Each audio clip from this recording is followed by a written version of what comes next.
बोली राजा रामचंद्र की जय। जामत देखियो मैं तो कटही के भीरवारे,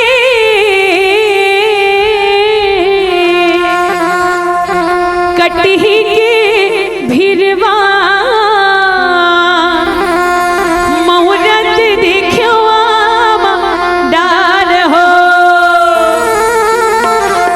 तुलसी बिहावत देखियो सियापत जान के, मकुट खपे राजा राम हो। ये हो मोर राम के भाई लक्ष्मण, बोरे बासियों का साग हो।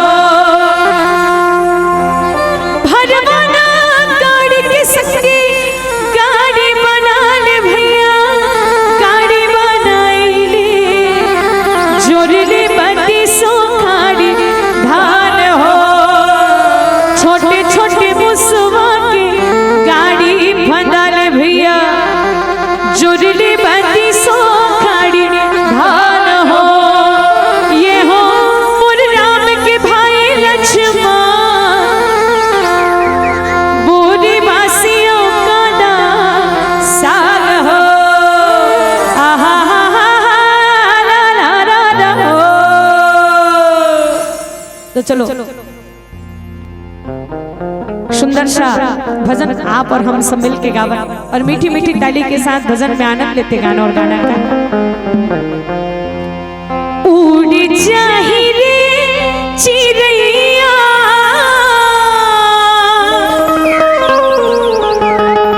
पिंजरा ले उड़ जाही ना।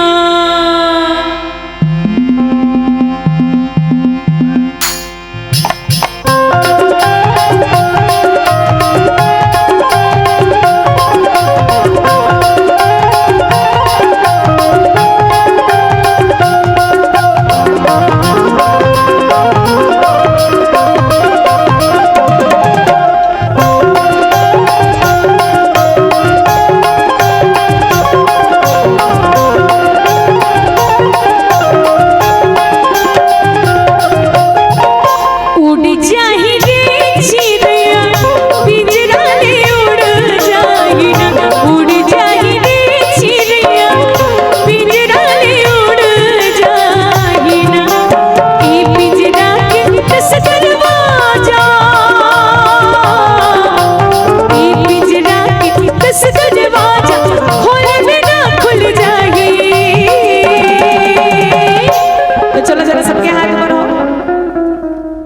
कि कोई लाए फूलों की माला, कोई घी की प्याले, अगर कोई नाच के हाजिरी लगाएगा तो बाकी भक्त बजाएंगे जोरदार ताली। और हमारे सबका आदरणीय भैया मुझे कुर्सी में बैठे हैं, अतिथि के रूप में बैठे हैं। आप तो कौन सनसने बदन। चलो जरा सबके आगे बढ़ो भैया और मिल के गावो का। उड़ जाही रे चिड़ैया, पिंजरा ले उड़ जाही ना। उड़ जाही रे चिड़ैया, पिंजरा ले उड़ जाही ना।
करे के मौका नहीं मिले माँ।